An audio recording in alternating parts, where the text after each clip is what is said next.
Hey guys, welcome back to my channel. It's Dr. Danielle Cooper, Dallas plastic surgeon here. I want to create a video to discuss the path to becoming a plastic surgeon, and in particular becoming a plastic surgeon as a female. So in general, women in medicine are a minority, and then even more so when you go into a surgical field, and then even more so when you go into a surgical subspecialty. So plastic surgery is considered a surgical subspecialty, and women are few and far between. But it's interesting because I feel like a lot of patients that are seeking plastic surgery are women, and they tend to want to have a plastic surgeon that is a woman. There's just not as many of us. So I wanted to share the path of becoming a plastic surgeon and also my experiences being a female plastic surgeon, just so that people are aware, and also to encourage others that might be interested in pursuing this as a career so that we can have more female plastic surgeons out there. So the path to becoming a plastic surgeon is a long one. So you definitely want to make sure that it is something that you are passionate about and that you are willing to put in the work for. So you have to go through 4 years of undergrad and then 4 years of medical school. And then after medical school, you go into residency, which is where you do your specific training into your specialty. So in this case, for me, it will be plastic surgery. But residency is where you would specialize in internal medicine or pediatrics or orthopedics. So each field within medicine has its own residency program that you would have to attend in order to get that training. So for plastic surgery, there's two routes that you can take currently. However, I believe more programs are starting to go towards one route versus the other. So the two different routes is called integrated plastic surgery residency or an independent plastic surgery residency. And what the difference between those two are is that the integrated program means when you go into your residency, your training is specific for plastic surgery. So you might still do some rotations in other subspecialties like general surgery or ENT or dermatology, but for the most part, majority of your training is going to be within the field of plastic surgery. The independent program is for individuals that completed some other specialty, a residency in a different specialty. So for instance, somebody that did a general surgery residency could then get into plastic surgery by then doing a plastic surgery independent residency after they finish their general surgery residency. So essentially 2 to 3 additional years after general surgery to become a plastic surgeon if you didn't start off in that integrated plastic surgery program. So for me, I did the integrated route. So I went from medical school into an integrated plastic surgery program at Washington University in St. Louis. So I spent 7 years at that program because I did a research year. So in general, plastic surgery residency is 6 years or 7 if there is a required research year.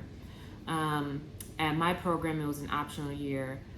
But there are some programs out there where it's a requirement that you do a research year, so then that would make your residency 7 years. So just keep that in mind when you're looking at programs, and if that's something that would be of interest or is important to you. So you do that training again for 6 or 7 years, and at that point, once you finish that training, you are a plastic surgeon. Now, some people will go on and take an additional year of fellowship training into a specific subspecialty within plastic surgery. So for example, if somebody's interested in hand surgery, if somebody's interested in microvascular surgery or aesthetic surgery, or pediatric plastic surgery, there are different fellowships that you can do where you take an additional year, and that's specifically what you do for that entire year to get that additional year of training. And so then after you finish all that, then you are considered an attending. You are out in practice on your own, and that's when you would go and work at a hospital, or you would open up your private practice and start practicing. So again, that's 4 years of undergrad, 4 years of medical school, and then 6 or 7 years of residency, and then plus or minus an additional fellowship year. So that adds up. Now, from a female perspective, that comes into play because obviously when you're going through all this training, you're in your 20s, that's prime reproductive years. So that's something that I think women have to consider more so than men, obviously, because we have a different biologic clock than they do. And so when you're going through all this training, obviously it's in your prime reproductive years. So the thought, ideally, you would want to try to have your children when you're younger, as opposed to waiting until you're a little bit older and then have to deal with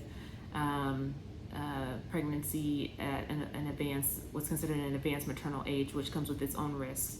So I think, a lot of women will steer away from surgical specialties, for that reason, because they feel like it's not compatible with having a family or having kids, or they just think that it's going to be too stressful to have kids while being a resident. And all of those are legitimate concerns, and it's definitely not for everyone, and it's definitely something that you have to seriously think about. And it's, you really have to sit down and have that conversation with your partner as well, because a lot of stress and pressure will be on your partner when it comes to raising your kids as well, when you're a resident and you're working, on average 80 hours a week. So for me, I did have 2 kids in residency, both when I was a junior resident. So what that means is when you come into residency, your first year, you're an intern. So you're brand new, newbie, fresh out of medical school, don't know anything, or very little of hands-on actual medicine. But that's when you're really on the grind. You're on the floor.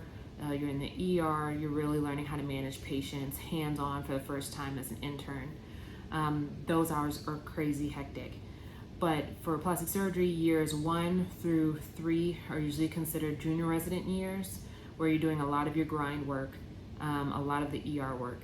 And then years 4, 5, and 6 are considered senior resident years, where you're doing a lot more OR. You're in the operating room. You're really learning the different surgeries. You're fine-tuning your skills in those later years of your residency. So I had my 2 kids when I was a junior resident, when I was in the thick of the grind. Was not easy, but I wanted to have my kids earlier on, at a younger age than waiting till I was done with my residency. So I would say that when you're looking at different residency programs, something that as a female you want to look into is how supportive will that program be if you were to get pregnant. And how you determine that is if you see other female residents at that program, if those female residents have kids, if you see faculty members that have young kids, which would typically be new faculty or younger faculty that have come into the program. And so you determine that, again, by talking to the residents, talking to the faculty, looking at the roster, seeing how many women are on the roster, or is it mainly a male-dominant program? Not saying that male-dominant programs would not be supportive, but obviously if you see a program where there are a lot of female residents and those residents have kids, then obviously one could assume that program has figured out ways to accommodate its residents having and starting their families during that time. So my program, that was one of the reasons why I chose Washington University in St. Louis, is because I saw female residents with kids. And at the time that I applied, our program director and our chair were both women who had children as residents, so I knew that they understood the struggle and the value of having children at that time. So I would say that I looked out of being at a program that I knew kind of had some avenues set in place already to accommodate anybody that wanted to have children during residency, but that's not always the case at every program. So that's something to think about for sure when you are applying. But like I said, even at a program where there's support, it's still going to be tough because you're working long hours. And then imagine working long hours while being, 6, 7, 8 months pregnant doesn't make it any easier. With the hormonal changes and the fatigue and just you're heavier, you're swollen, you're on your feet a lot. It does take a toll, and it's not, again, without its own risk, because that does put a lot of physical stress on you, and that can in some cases affect your pregnancy. So it's not something to take lightly, but with all of that said, it is possible. I did it twice. I know that there are people out there that have done it successfully. I do know some people that had some complications related to being pregnant during residency. But for me, would I do it all over again? Yes. Because I love being a mother. I love my children. I wanted to have them at a younger age. That was a personal decision for me. I knew that it was going to come with a struggle, and I was willing to take that on. But I would not change that decision at all. So I say all that to encourage those out there that might be interested in pursuing a career in medicine or a career in surgery, that it can be done. It's not going to be easy, but it can be done. Don't be discouraged. Just try to come up with a game plan with your spouse, with family members, to have that support around you whenever you're looking into starting that aspect of your life, to just try to make it as smooth as possible whenever you're going through your pregnancy and having your kids. But outside of that, I love what I do. I love being a mom. I wouldn't change my decisions at all. So I definitely want people to know out there that it is possible, and to not be discouraged. And don't let that be a reason that you don't pursue a career in medicine, because we need more women doctors, we need more women surgeons. So you can do it, and you should definitely pursue it if that's something that you're interested in. All right, guys, until next time.